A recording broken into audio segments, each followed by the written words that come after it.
Said better be but younger, you were my boo. De hoje, a gente vai aprender a fazer uma trança boxeadora enquanto a gente conversa. Curtindo! Acho que a gente precisa conversar sobre algumas coisas.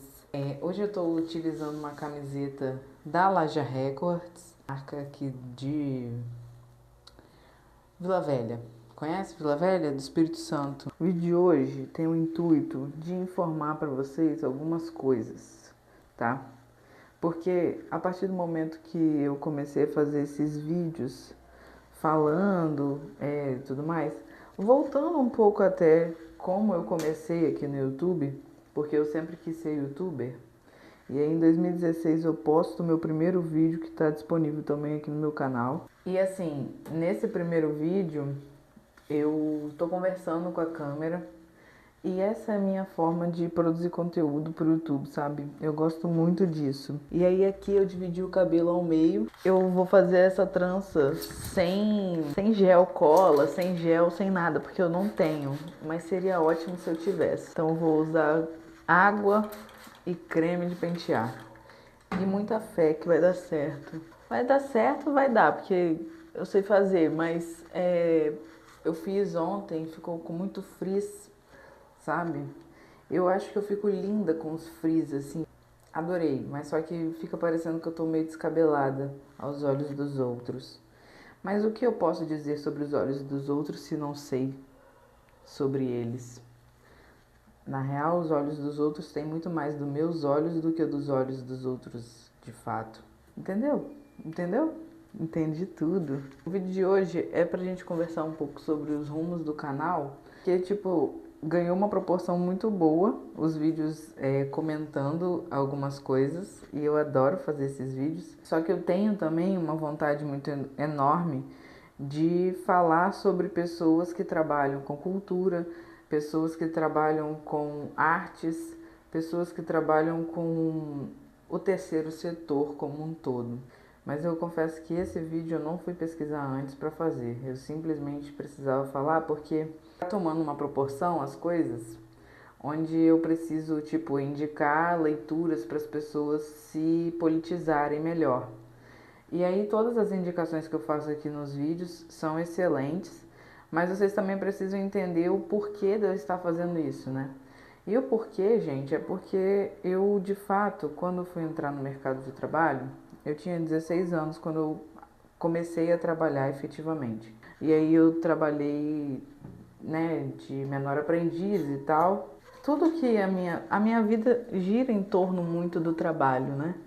E aí quando eu faço o pré-vestibular em 2018, porque eu tinha 18 anos e tinha saído do ensino médio aos 17, já tinha prestado o vestibular, né, o Enem, em 2017 e não tinha conseguido nada. E aí, em 2018 eu tento novamente e foi mais uma frustração, assim. E aí que acontece tudo, né, que eu decido não, né, em parceria com a minha investidora premium, que é a minha mãe, a gente pensou melhor e achou que era o caminho possível estudar moda. Isso é um caminho não convencional de onde eu vim. Ninguém estuda moda em Jardim América, gente. Apesar de ter a moda muito intrínseca ali nos modus operandos do nosso bairro, a gente tem o Édipo Gaspar, que é um excelente stylist, e ele é de Jardim América. A gente nem conversa, mas ele é do meu bairro. E ele é um nome muito renomado de styling aqui no estado e tudo. E eu via ele pegando ônibus, assim, todo muito estiloso, enquanto eu ia pra escola. E eu ficava, nossa, que massa, sabe? Mas eu nunca tive um vislumbre mesmo, assim, pela moda, sabe? Eu acho que a moda era pra mim a única forma onde eu podia me expressar. Porque eu não precisava falar nada e ao mesmo tempo eu falava tudo. E aqui nessa primeira mecha você vai dividir em 3. Isso que você divide em 3, você começa a sua trança normalmente. Aí a partir daqui você joga para trás o seu cabelo e vai pegando pequenas mechas e alimentando as mechas das extremidades. Tá vendo? Eu espero que vocês tenham entendido isso que eu falei, porque pra mim fez sentido, ó. Eu faço a trança novamente, jogo o cabelo para trás, pego uma pequena mecha, adiciono na mecha da extremidade 1, pego uma pequena mecha e adiciono na extremidade 2. Show? Aí eu vou e faço a trança normalmente. Vupo. Mecha 1, pego outra mecha e adiciono a mecha 2. Só que eu errei, tá vendo? Então, esse trabalho, ele vai render, assim, uma dor no braço fantasticamente fantástica. Se você não quer passar por isso, você pode também ir nas trança com Vives. E aí, esses trabalhos artísticos sempre me deram muita curiosidade, assim, sabe? Porque, querendo ou não querendo, gente, eu sou filha de funcionária pública. Minha mãe é professora. E o trabalho para minha mãe é uma coisa muito convencional, onde você passa num concurso e você tem a sua garantia de vida. Só que isso me inquietava muito porque eu não me via passando num concurso, eu não me via dessa forma, sabe? Aliás, eu pouco me via, eu só sabia do meu agora e o meu futuro, nada me vinha à cabeça. Eu acho que o que mudou assim a minha mentalidade para trabalhar nesse ramo de artes e viver sobre arte, cara, foi de fato mandando mensagem para as pessoas que eu seguia no Instagram com 17 anos. E esses dias eu respondi o story da Bruna Teixeira, B Teixeira, que era uma pessoa fazedora de moda lá de Brasília. Seguidores ela tinha ali na sua casa dos 5.000, isso em 2017 era muita coisa. Hoje pra mim também é muita coisa, tá? Eu mandei mensagem pra ela, perguntei, véi, o que acontece? Como você decidiu que você ia trabalhar com moda e tal? Abrir a sua marca e etc. E ela me responde tipo, pense num hobby e pense que você pode ganhar dinheiro com esse hobby. Ali vai estar a sua alegria de trabalhar. Ela me respondeu isso, velho. Com 17 anos, eu sei lá. Isso ecoou muito, muito bem, assim, com 17 anos. E aí, tudo que eu fui sabendo sobre trabalho e artistas e tudo mais, todas as pessoas que eu via, eu frequentava muito batalha de rima lá no centro de Vitória. E eu acabava conversando ali, né, com as pessoas e tudo. E tinha gente mais velha do que eu. Tinha só 17 anos. Mas tinha gente de 40, tinha gente de 30, tinha gente de 20. E eu sempre perguntei, véi, quando foi que você se tornou, que você, tipo, aceitou que você era artista, sabe? Porque, mano, sinceramente, vindo da onde eu vim, é impossível você chegar lá no bar do Cardoso, que é na frente de onde eu moro, e você falar que você sobrevive de arte, que você sobrevive, sei lá, fazendo vídeo, sabe? Isso é muito impensável, é muito intangível, é muito coisa de gente da ponte pra cá, entende? Vocês entendem isso? Então não tinha também conversa com artistas. Os artistas que eu conhecia do meu bairro eram os cantores das igrejas, né? No meu bairro a gente tem o Pele Morena, que é uma família inteira de artistas. E eles são artistas desde sempre, sabe? Todas as gerações deles são de cantores de samba, que cantam na igreja e tocam e tudo mais. E toda a vizinhança sabe que a família Silva é artista. Então, eu, filha de professor e filha de um Zé, meu pai, ele fazia comunicação visual, ele fazia banner, ele era desenhista industrial do Senai e abriu a própria empresa de comunicação visual. Então, querendo ou não querendo, também é um artista, né? Mas nunca teve uma conversa muito direta comigo sobre como a arte fazia parte do trabalho dele, sabe? Era muito mais trabalho do que arte. Não que uma coisa não tenha a ver com a outra, sabe? Vocês estão entendendo o que eu tô querendo dizer, né? nunca rolou uma conversa tipo, você pode ser designer, por exemplo. Eu acho que o trabalho do meu pai era muito mais para sustentar do que para ser artístico, assim. E aí o primeiro lado da trança ficou pronto. Enfim, aí, sendo dessa família, o meu avô era marceneiro também. Hoje em dia, se tivesse vivo, porra, imagina os conteúdos no TikTok, fazendo mesas, fazendo cadeiras, ia ser fantástico. Mas naquela época não era artístico as coisas da arte que me envolviam. A minha avó era costureira, sabe? Então não tinha essa conversa sobre arte. Tudo que eu sabia eu tinha que perguntar para essas pessoas. E aí a pergunta que eu mais fiz nessa época de 17, 18 anos, nessa época de vestibular, de incerteza e cobrança, né, para que a gente sabe o que a gente vai fazer para sempre. Eu acho que esse é o ponto. A gente tinha que saber o que a gente iria fazer para sempre. E isso hoje já caiu por terra tanto, né? Tipo, a gente nunca vai fazer alguma coisa para sempre, eu acho. Eu, pelo menos, não me vejo fazendo a mesma coisa para sempre durante tanto tempo. E a pergunta que eu fazia, até alguns amigos eu já perguntei isso, mas em que momento, assim, que você percebeu que você seria artista? Que você se denominou artista e não consegue ser outra coisa? E a resposta de todos é muito simples. Nossa, eu nunca parei para pensar nisso. Porque ser artista para mim é... Eu não consigo ser outra coisa. Todos os artistas não conseguem ser outra coisa. E mais recentemente eu fiz essa pergunta para uma pessoa, não porque eu não saiba o que eu esteja fazendo, não por nada disso, mas é porque ela é uma pessoa nova que eu não conhecia e que optou para ir para o ramo das artes depois dos seus 40 anos. E aí a pergunta recuou diferente e a resposta foi excelente. A resposta foi porque eu não consigo ser outra coisa. É a dor do artista. Não é que ele não consegue vender a arte dele, é também, mas é porque ele não consegue ser outra coisa. Todos os trabalhos onde ele vai fazer, ele vai ser artista. E eu vejo muito isso trabalhando como videomaker. Só um momento. Trabalho como videomaker. Tipo, esses vídeos do YouTube são menos produzidos porque são pra mim e é uma pegada diferente. Mas eu sou videomaker e todos os trabalhos que eu faço, eu quero que sejam o mais artísticos possíveis.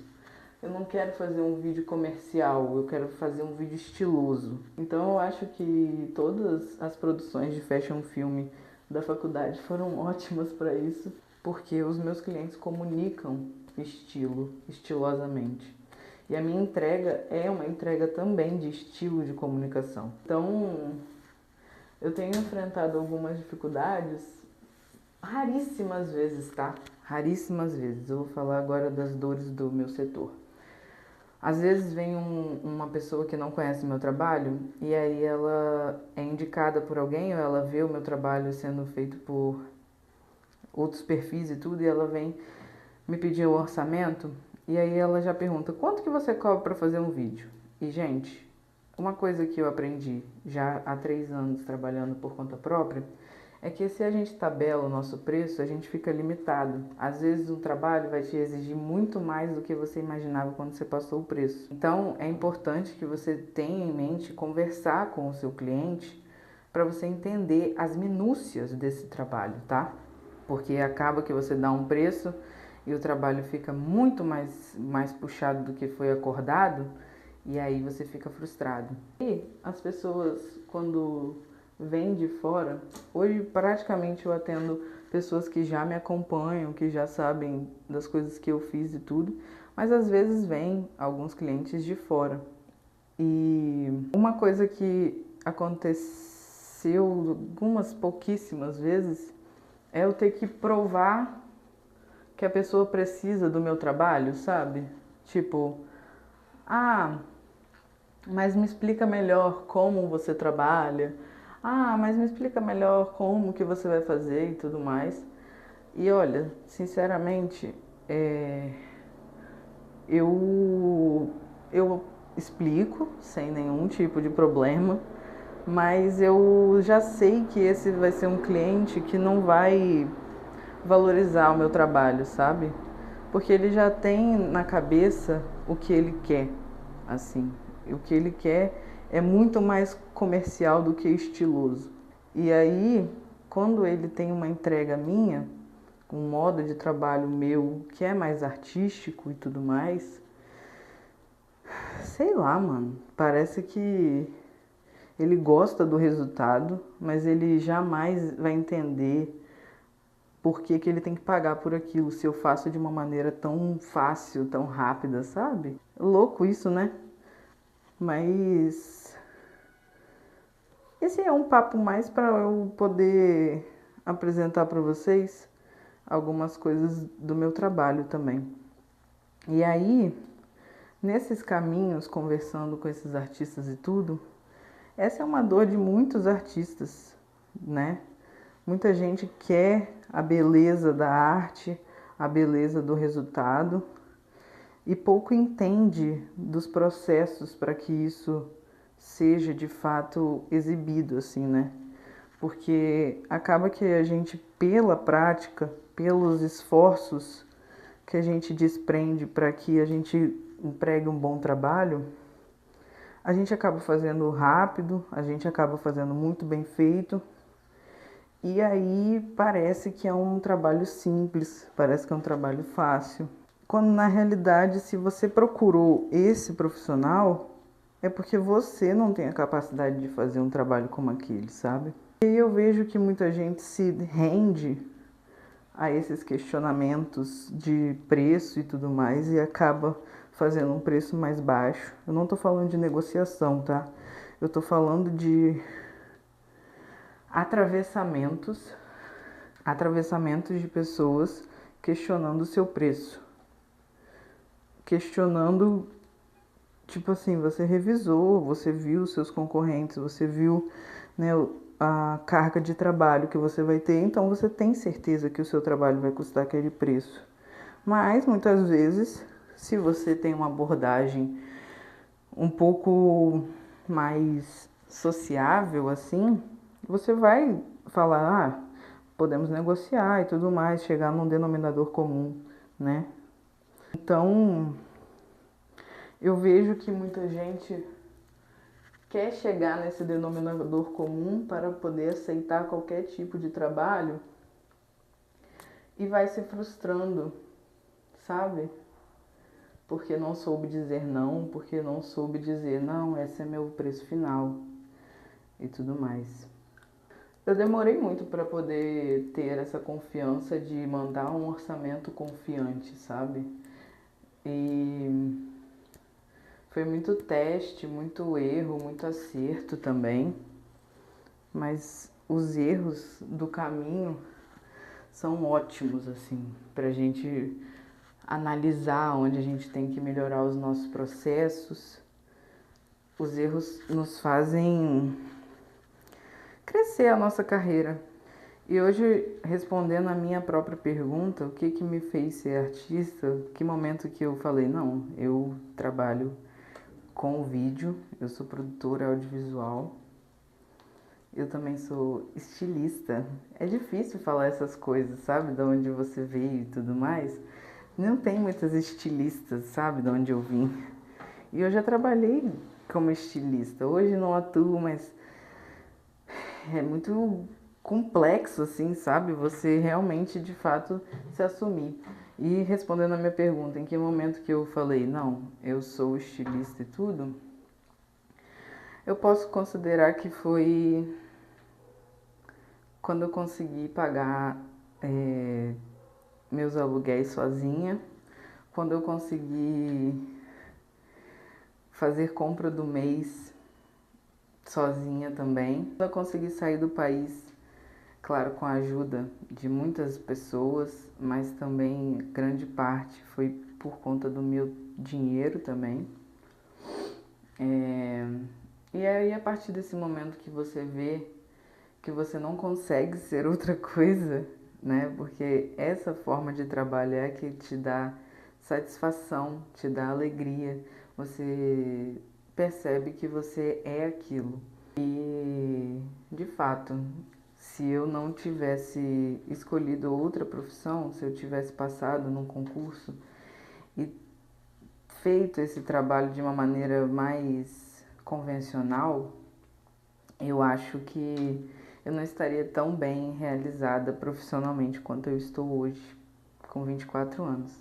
Então, nessa felicidade de estar realizada, eu conheci muitas pessoas que também estão realizadas trabalhando de uma maneira menos agressiva consigo própria. Mas são pessoas completamente estudiosas, são pessoas que vivem numa completa indignação com tudo, são pessoas que leem muito, que escutam muito e, sobretudo, veem muito, são muito observadoras. Mas são caminhos possíveis. Então, teve o Enem esse final de semana. Eu lembro da sensação, assim, de fazer a prova. Eu lembro da sensação de sair uma nota e você ficar completamente ferrado de cabeça, sabe? Às vezes você vê seus amigos todos entrando numa faculdade e você ficando para trás. Eu lembro o quanto isso era angustiante, assim, sabe? E tanto pela imaturidade também, né? Não tem como você pedir uma maturidade para uma pessoa de 16, 17, 18 anos, mas tanto pela imaturidade, esses sentimentos eles batiam muito mais fortes do que eu acho que bateria hoje. Mas é muito simples para mim agora, formada, graduada, falar que esse sentimento bateria menos. Mas eu queria mostrar esses caminhos possíveis para essas pessoas mais novas que estão entrando nesse mercado de trabalho, que existe um grande interesse de grandes empresas de que a gente pense que R$ 1.300, R$ 1.400 é o suficiente para se viver, né? Empresas privadas, sobretudo, estão comandando mesmo algumas coisas, inclusive 33 multinacionais aqui do Brasil estão sendo julgadas por serem responsáveis pelo monopólio de salários.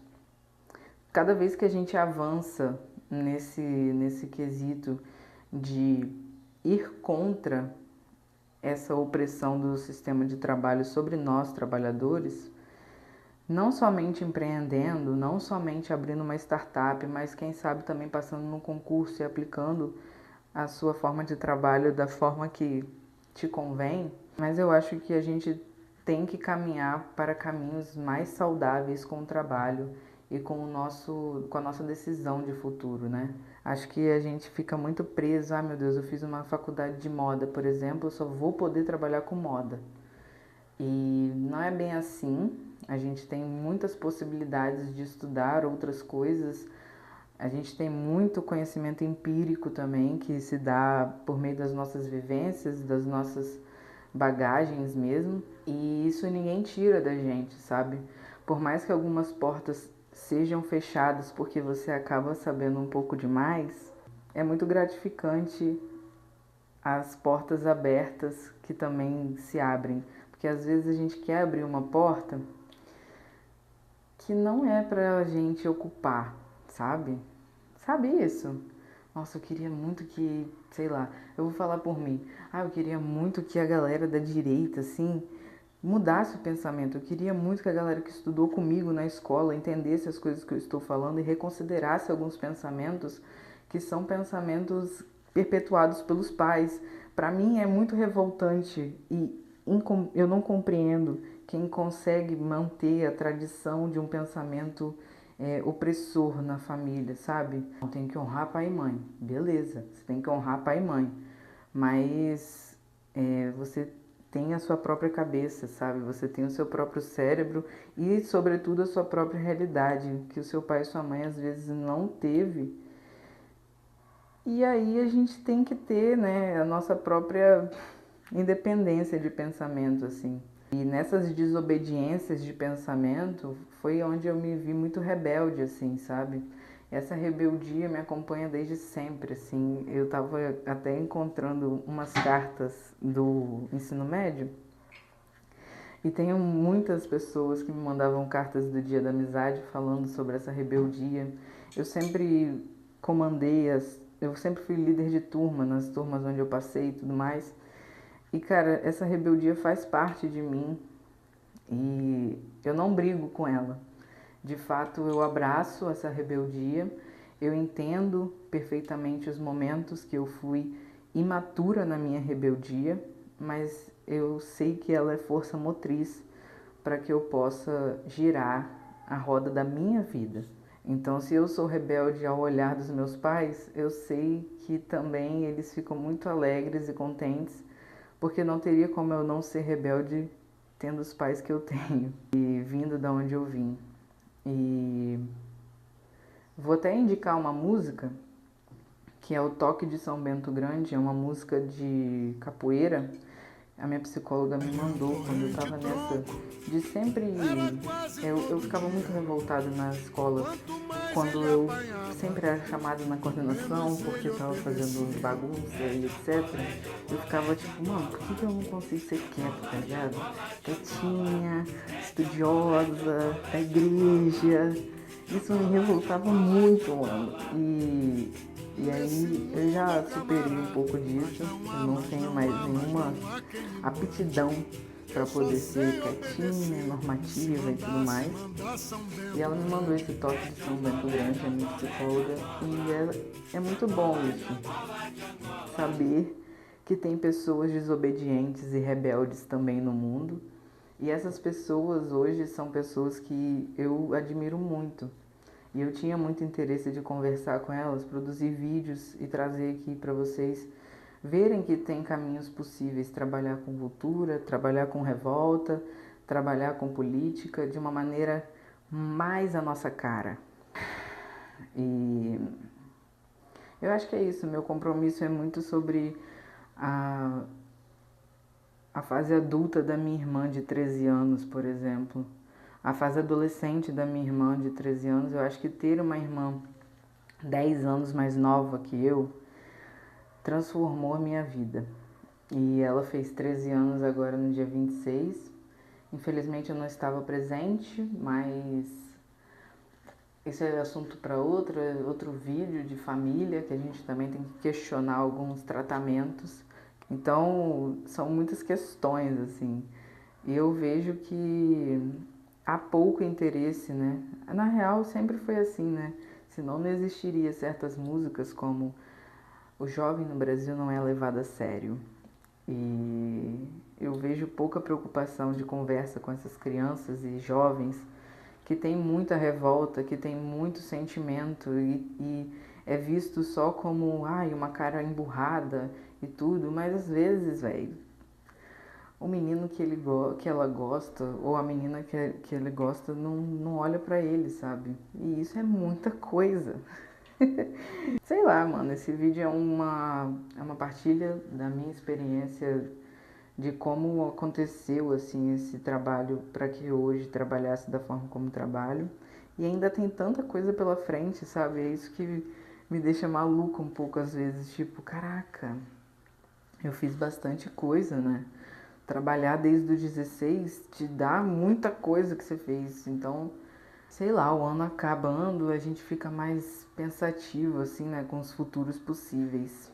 E eu espero, de alguma forma, conseguir conversar com essas pessoas e trazer para vocês essas pessoas que estão também desconstruindo um pouco dessa imagem tão branca, máscula, de cabelo branco, sobre a cultura e a existência, sabe? Quando eu comecei a frequentar mais museus e palestras e tudo, um curador que eu vi, ele era o exemplo perfeito do que eu acho que é a curadoria de arte. E ele é o diretor do museu X, não vou falar qual, e ele foi falar para uma plateia de crianças.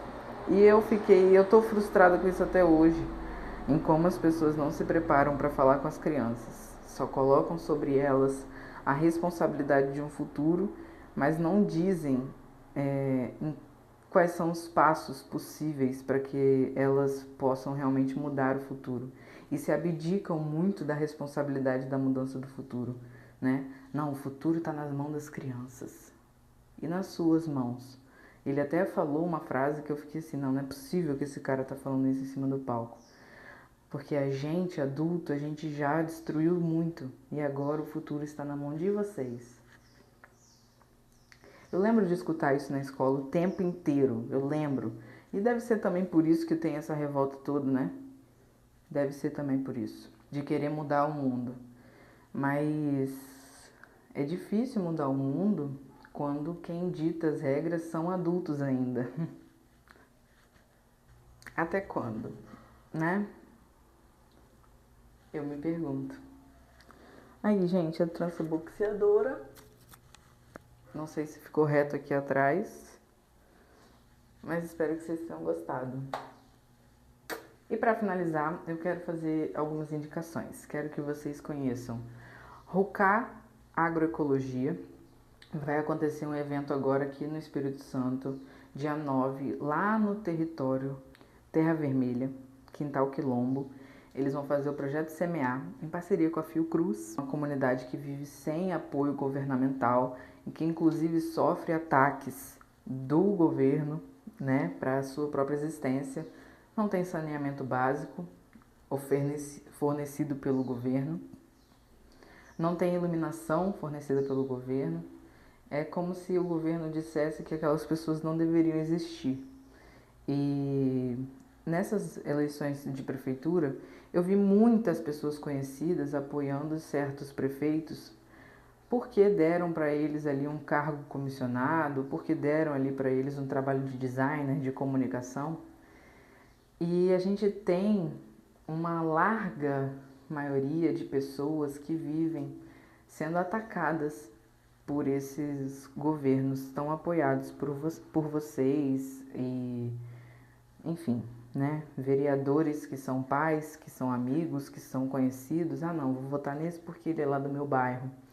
E acaba que a gente vai apoiando e fornecendo munição para que essas lideranças sejam ainda mais matadoras, tá bom? Seu pai pode ser um excelente pai, mas ele ainda é um péssimo chefe. E quando ele é um péssimo chefe, ele vai ser um péssimo gestor. E não é o seu papel enquanto filha, enquanto parente, enquanto isso, não reconhecer que o seu pai é um excelente pai, mas o papel de pai, né, fica aí dentro da sua casa. Né? Quando a gente fala de uma gestão pública, de uma cultura organizacional, o papel de pai não serve para nada. Até porque funcionários não são crianças, tá? Para ficar depois do horário porque aconteceu alguma coisa, para levar punição porque tá almoçando junto, tá fazendo muita picuinha. Enfim, né? Assuntos. Vou deixar também aqui Nathalie Volcati, produzindo um excelente trabalho de pesquisa, produção também cultural para assuntos maravilhosos. Ela mais recentemente fez um perfil para falar um pouco da história da Grande Vitória. Então também vou deixar aqui aqui embaixo para vocês conhecerem pessoas que trabalham aí na fomentação de história e cultura da nossa terra, né? Hoje eu falo principalmente com os capixabas, mas eu pretendo estender esse discurso para pessoas de outros estados, né, e municípios. Quero também hoje indicar mais um perfil. Um perfil hoje vai ser também da Vitória, Vitória Si. A Vitória, ela é muito potente e eu tenho um grande prazer de chamá-la de amiga. E ela também seria uma dessas pessoas que eu quero entrevistar para trazer aqui para o canal, porque ela trabalha também com cultura, com lutas, né? Ela é ativista. E eu vou deixar aqui também o perfil dela para vocês conhecerem. Sobretudo, essas pessoas são minhas amigas, sabe? E eu acho que eu tô muito bem rodeada de amigas quando eu vejo essas pessoas trabalhando com cultura e promovendo alguns debates necessários para a gente resgatar mesmo as origens da nossa própria existência. Vitória é uma cidade muito elitizada, é uma gentrificação enorme, as pessoas não querem pobres aqui na capital. Quando o 103 passa lá, né, nos bairros de São Pedro e vem deixando a mão de obra aqui em Jardim Camburi, Jardim da Penha, Shopping Vitória e tudo mais. Enfim, né? Boa semana. Hoje é terça-feira, o vídeo não saiu ontem, devido a problemas técnicos, né? Meu celular quebrou,